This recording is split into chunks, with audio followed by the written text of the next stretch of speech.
Canada immigration ने border पे जाके पोस्ट ग्रेजुएट वर्क परमिट लेने का जो प्रोसेस है वो बिल्कुल बंद कर दिया। यानी और अब कोई भी बॉर्डर पे जाके PGWP post graduate work permit नहीं ले पाएगा। और पोस्ट ग्रेजुएट वर्क परमिट को लेके बहुत सारी चेंजेस होती जा रही हैं और सख्ती होती जा रही है। अगर आप पूरी इंफॉर्मेशन देखना चाहते हो इसके रिलेटेड तो हमारे साथ देखिए अंत तक ये वीडियो।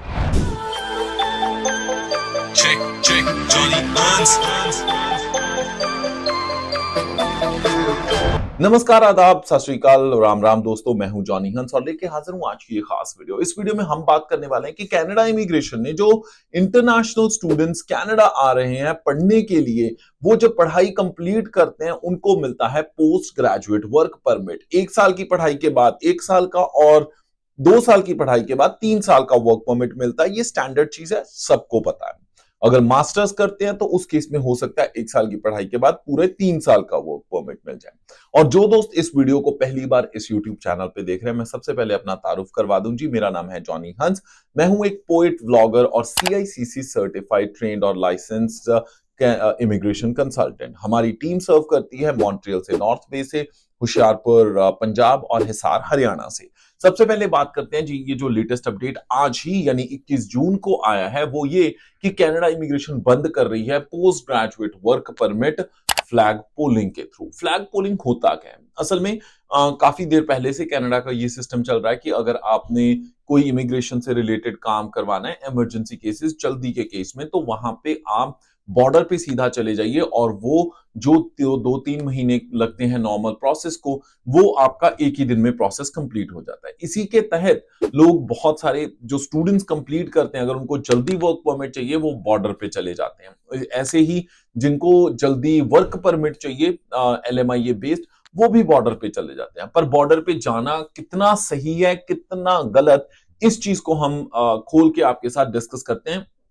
क्योंकि इमिग्रेशन के फील्ड में होने की वजह से यार हमारे पास हजारों ऐसे केसेस की इंफॉर्मेशन होती है जो हम देखते हैं कि यार ये चीज फलानी फर्म के साथ हो गई, या बहुत सारे जो केसेस हमारे सामने डे टू डे भी आते हैं जहां पे लोगों ने गलतियां कर रखी होती हैं, वहां से हमें सीखने को मिलता है और वही जानकारी मैं आप तक लेके आता हूं। हाल ही में कोई LMIA बेस्ड वर्क परमिट भी लेने के लिए बॉर्डर पे गया हुआ था और जब हमें पता चला उस क्लाइंट के बारे में कि वो बिना बताए किसी को, अपने किसी एजेंट के साथ LMIA बेस्ड वर्क परमिट लेने चला गया और उसने पूरी डॉक्यूमेंटेशन और डिटेल्स अपनी प्रोफाइल को लेके नहीं रखी थी। इनफैक्ट उसका विजिटर जो टाइम ड्यूरेशन था वो खत्म हो चुका था। उसके बेसिस पे जब ऑफिसर्स ने क्वेश्चन पूछे तो वो आंसर सारे नहीं कर पाया, जिसकी वजह से उनका जो पासपोर्ट है वो जब्त कर लिया गया बॉर्डर पे ही और उनको फर्दर डेट ऑफ हियरिंग और उन्होंने टाइम दे दिया कि हम आप CBSA को इस टाइम पे मिलो, we want to discuss this case further. ऐसे ही बहुत सारे स्टूडेंट्स जो अपना वर्क परमिट भी अप्लाई करते हैं PGWP, उनके भी रिफ्यूजल आए हैं।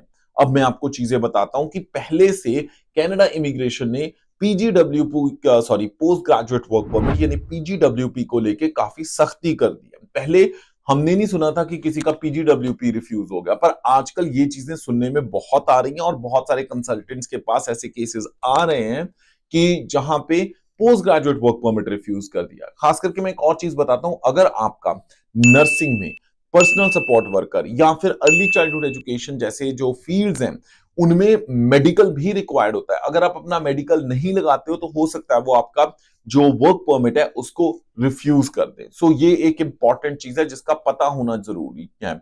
उसके साथ साथ आपकी स्टडी कंप्लीट होनी चाहिए, आपके पास ट्रांसक्रिप्ट्स होनी चाहिए, जो जो फॉर्म्स में उन्होंने रिक्वायरमेंट्स मांगी हैं वो आपको क्लियरली फिल आउट करनी पड़ती हैं। अगर आप वो अच्छी तरह डिक्लेयर नहीं करते तो आपका जो पोस्ट ग्रेजुएट वर्क परमिट है, PGWP है, वो रिफ्यूज हो सकता है। और हमारे पास ऐसे भी केसेस आते हैं जिन्होंने अपना जो स्टूडेंट वीजा पे थे, उन्होंने स्पाउसल ओपन वर्क परमिट के लिए अपने स्पाउस को स्पॉन्सर किया था।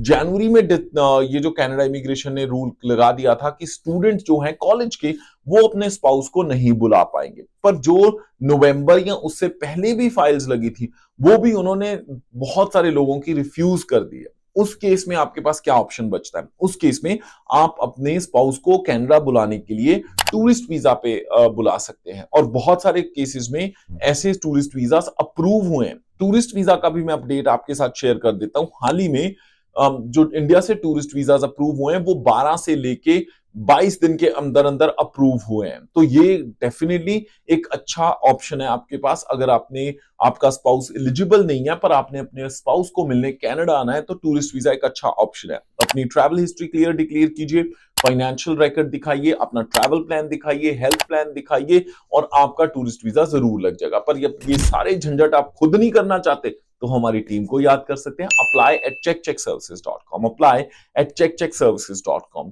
ये जो वर्क परमिट के रूल्स में चेंज है उसके बारे में द स्टार में भी आया था कि आने वाले टाइम में जो पोस्ट ग्रेजुएट वर्क परमिट बहुत सारे कोर्सेज के लिए बंद हो सकता है या कम वर्क परमिट मिलेगा, तो उसके बेसिस पे जिनके पास जॉब्स होंगी वो ही एक्सटेंड कर पाएंगे। तो इसलिए आप अपनी जो कनाडा में स्टडी का अगर आपका ड्रीम है या फिर कनाडा में वर्क का ड्रीम है तो आप उसको उसी तरह प्लान कीजिए।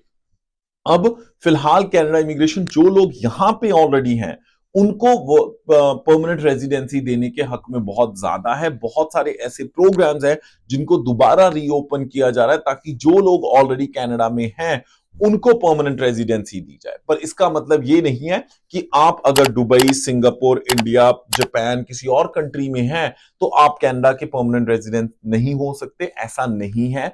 कनाडा ने दूसरे प्रोग्राम्स भी ओपन कर रहे हैं बहुत जल्दी, RCIP which is rural community immigration pilot, और उसके साथ साथ फ्रैंकोफोन कम्युनिटी इमिग्रेशन पायलट शुरू हो रहा है रूरल एरियाज में। एल्बर्टा ने अपने प्रोग्राम शुरू कर दिए हैं, क्यूबेक में भी कुछ चेंजेस के साथ पीआर हो रही है। तो अगर आप कनाडा में बिजनेस खरीदना चाहते हो तो बिजनेस अपना सेटल करके आप पूरी की पूरी फैमिली को सेटल कर सकते हो कनाडा में। ये एब्सोल्युटली पॉसिबल है। जो लोग इस चीज को सोचते रहते हैं कि हमारा सीआरएस स्कोर हाई नहीं है, हमारा आईएलटीएस स्कोर हाई नहीं है, तो शायद हम अपनी फैमिली के साथ कनाडा नहीं मूव कर सकते, तो ये भी सच नहीं है। आप तब भी मूव कर सकते हैं अगर आप चाहते हैं अपनी पूरी फैमिली के साथ कनाडा में सेटल होना, तो उसके लिए भी आप हमें कांटेक्ट कर सकते हैं। apply@studybuddycanada.com, apply@studybuddycanada.com। एक बात बता दूं दोस्तों कि अगर आपने स्टडी करना है तभी स्टूडेंट वीजा अप्लाई कीजिए। अगर आपने काम ही करना है ना आके, तो come through a right channel.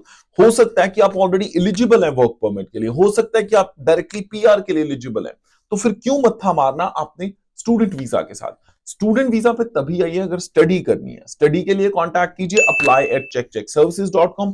पर अगर वर्क के लिए आना है, सीधा वर्क करने के लिए, या फिर सीधा पूरी फैमिली को as a permanent resident move करना है पीआर के तौर पे, उसके लिए ईमेल कर सकते हैं apply@studybuddycanada.com। उसके साथ साथ अगर फिर भी कोई आपके सजेशन है, आपको क्या लगता है कि कनाडा ने ये बॉर्डर पे वर्क परमिट देने बंद करके क्या सही किया, क्या गलत, कमेंट सेक्शन में हमारे साथ शेयर कीजिए अपना फीडबैक। और अगर कोई टॉपिक है जिसके ऊपर आप चाहते हैं कि हम वीडियो आप तक लेके आए, तो बाय ऑल मींस हमें बताइए कमेंट करके। हमारी टीम आपके जो कमेंट्स हैं उसको पढ़ के उनके बेसिस पे नए टॉपिक्स के ऊपर वीडियो लेके आएगी। अगर टॉपिक का कोई सजेशन है तो जनाब उसके लिए भी आप हमें कमेंट छोड़ दीजिए। और अगर वीडियो अच्छी लगी please don't forget to like this video. और अगर इस चैनल पे, इस यूट्यूब पे चैनल पे पहली बार इस वीडियो को देख रहे हैं तो consider subscribing this YouTube channel और साथ में हिट कीजिए बेल बटन ताकि आप कोई भी अपडेट मिस ना करें। उसके साथ साथ बता दूं कि हमारा इंस्टाग्राम लाइव होता है फ्राइडे को इंडिया टाइम रात के 9 बजे, और यूट्यूब लाइव होता है सैटरडे को इंडिया टाइम रात के 9 बजे। मिस मत कीजिएगा। और इसी के साथ मैं जॉनी हंस फिलहाल लेना इजाजत। हंसदे मुस्कुराते रहो जी, रब राखा।